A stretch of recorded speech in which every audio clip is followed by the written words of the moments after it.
Okay, so today's audio PowerPoint presentation is on APA style references. And this PowerPoint just focuses on the basic format characteristics for APA. So as you know, most styles, AMA, MLA, they all have different formatting characteristics for their references, which makes them, separate and unique from each other. And references are very tedious, of course, to any paper, and you just want to make sure you want to follow the formatting characteristics properly because your references will be graded and they are part of this paper. So I'd just like to go through some of the important characteristics when you're doing your references for APA style. The first part, which I've already mentioned in previous presentations, is that the references have to have hanging lines. So the first line of the reference is flush left. Any subsequent lines is hanging lines, and I showed you guys how to do that when you go up into the paragraph and then click the down arrow for special and then choose hanging.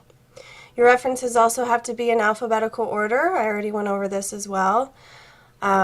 And I have a little note here. This is different than the AMA, which you list the references in the order that they appear in the text. So for AMA, usually you would have, for your in-text citations, would be like the number 1, and then the reader would scroll down to number 1 in the references, and then that would be, that would relate to that reference. Well, this is different. You're going to use the author's last name for the in-text citation, and then your references are going to be in alphabetical order regardless of where they appear in the paper. Also remember to double space. You want to double space all of your references so they look nice and pretty. Use of italics. So the journal is always italicized. Also the volume number is always italicized. Nothing else is ever italicized usually that I can think of off the top of my head in your reference. So just remember to italicize the journal and the volume number. Lots of punctuation in your references beginning with periods. Place a period after the author's initials, after the final author, after the year of publication, which is in parentheses, and then after the title. Commas. Always a comma separating the authors from each other, the journal from the volume, and the volume from the page numbers. Next is the use of parentheses. The year of publication goes in parentheses, and the volume number is separated by from the issue number with parentheses if there is an issue number applicable to this reference. Capitalization is also important, like with the levels of heading. For example, the third level of heading, only the first letter of the first word of the title should be capitalized, and then the first letter of each word in the journal name should be capitalized. So here's some examples that I know you guys will definitely use. The first one is a journal format. As you can see here, you have the author's the author's last name, comma, first or middle initial, followed by a period. Then you have the year of publication, in parentheses, period.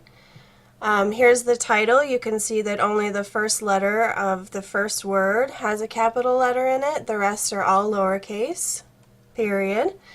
The new criterion would be your journal name, which is italicized, and also the first letter of each word is capitalized, followed by a comma, and then you have your volume number, which is italicized, don't forget, parentheses, the issue number, comma, and then the page numbers. You don't need to put P here, you just write down whichever page numbers are there, 5 to 13, and then period.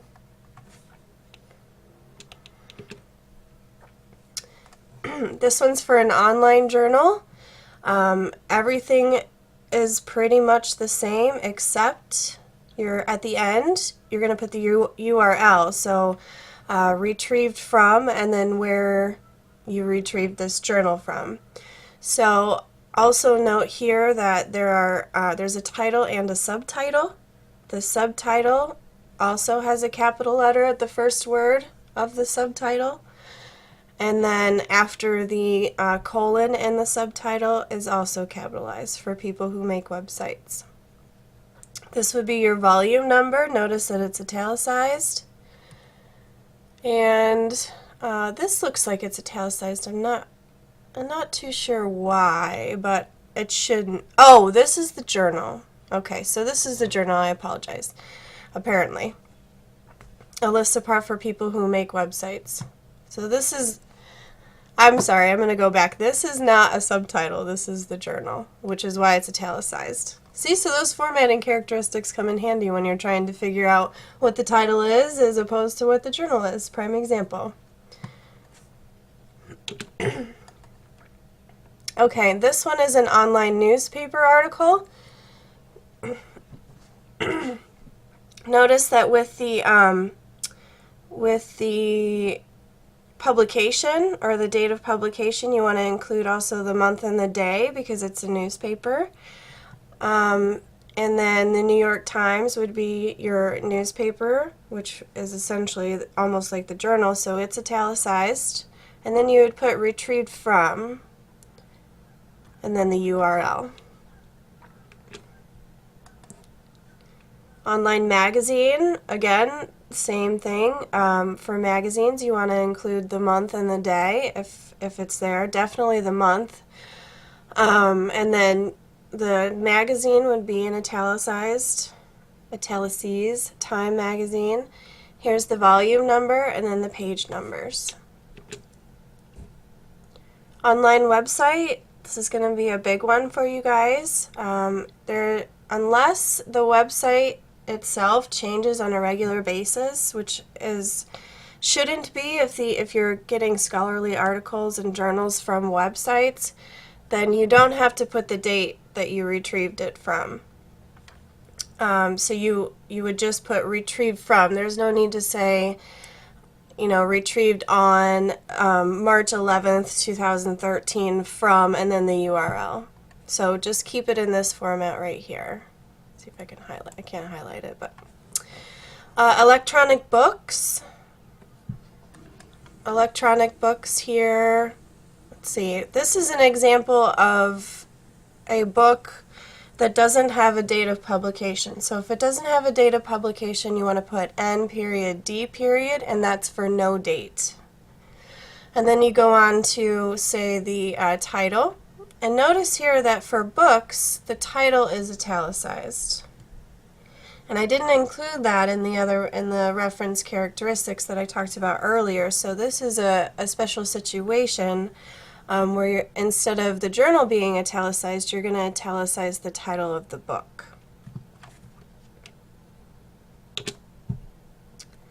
Online book chapter. So if you only used a chapter in the book and not the whole book, you should do this if you're using your environmental chemistry book.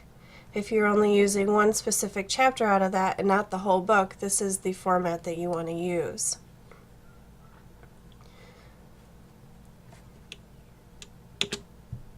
This would be a print book, pretty straightforward. Again, notice that in a print book, the title of the book is italicized. And then you want to include the location of the publication, which is here in this example would be Washington, D.C., and then the publisher, American Psychological Association. This is separated by a colon.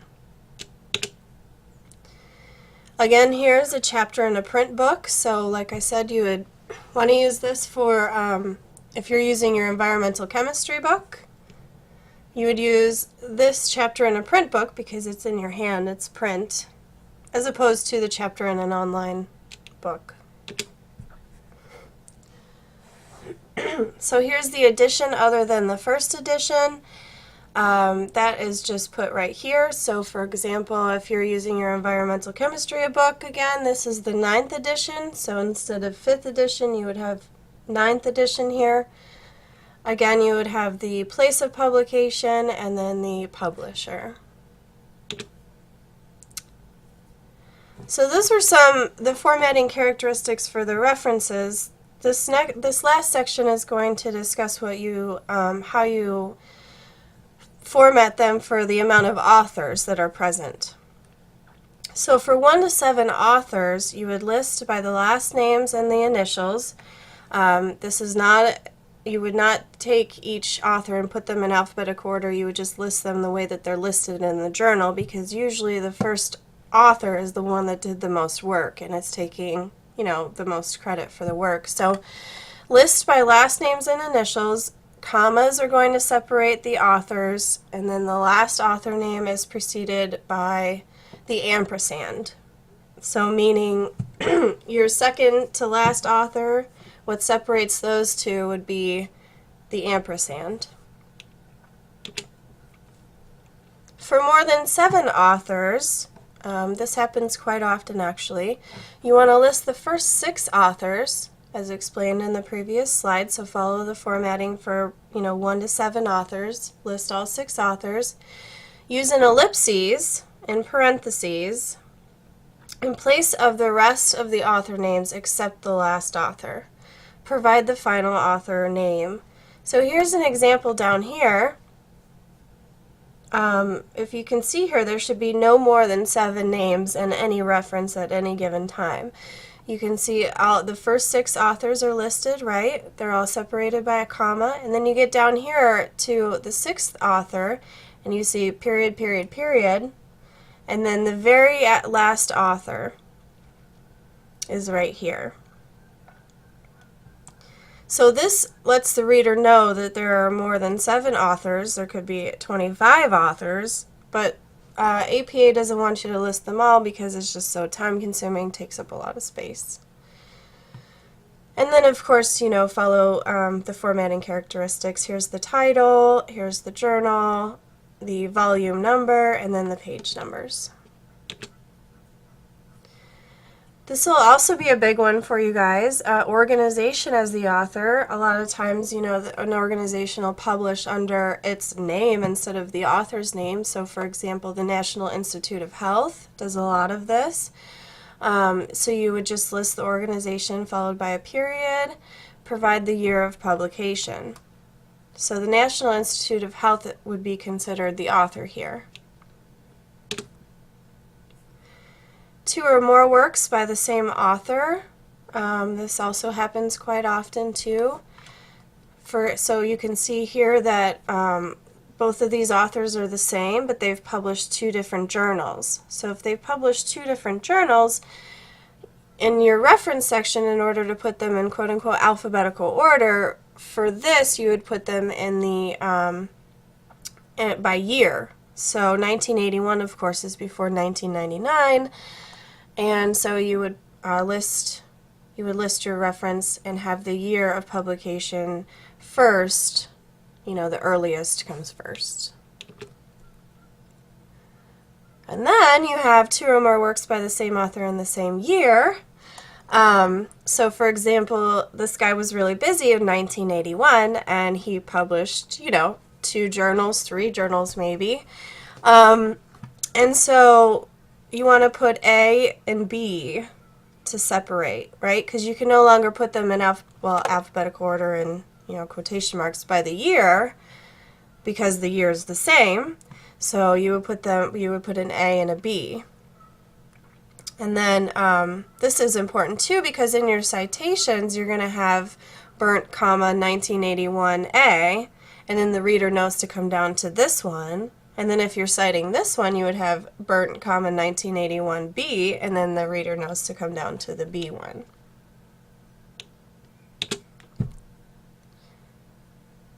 Okay, this is just to let you guys know that I got 90% of all of the slides in here from online Purdue OWL APA.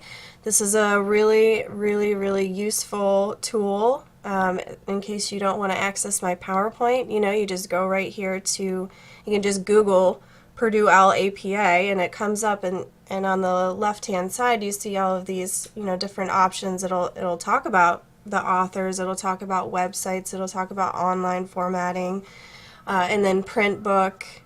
So if you guys are really in a pinch, check out this website first, and then if you have any other questions about any of the references and how to format them, Just send me all of the pertinent information. I'll look it up for you.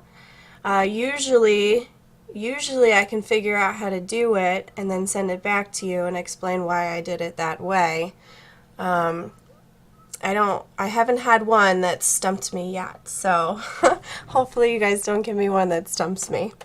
Also note about your references, this isn't a bibliography, this is a reference section. So in bibliographies you list every single reference that you ever looked at, right? And you don't have to cite it in your paper. Well, in APA, only the references that have been cited in your paper are included in the reference section. So if you read something but you didn't cite it in your paper, you do not absolutely want to include it in your reference section. So we actually go through that and make sure that all of your references are cited in text. So make sure you pay close attention to that too. And that just saves you time, right? I mean, if you had to reference everything that you looked at for this paper, you would be there for a very long time. So APA is pretty good about that too. So again, let me know if you have any questions. Reference formatting can be a little confusing, but it gets easier. You know, practice makes perfect, of course. So have a good day, and let me know if you have any questions. Thanks.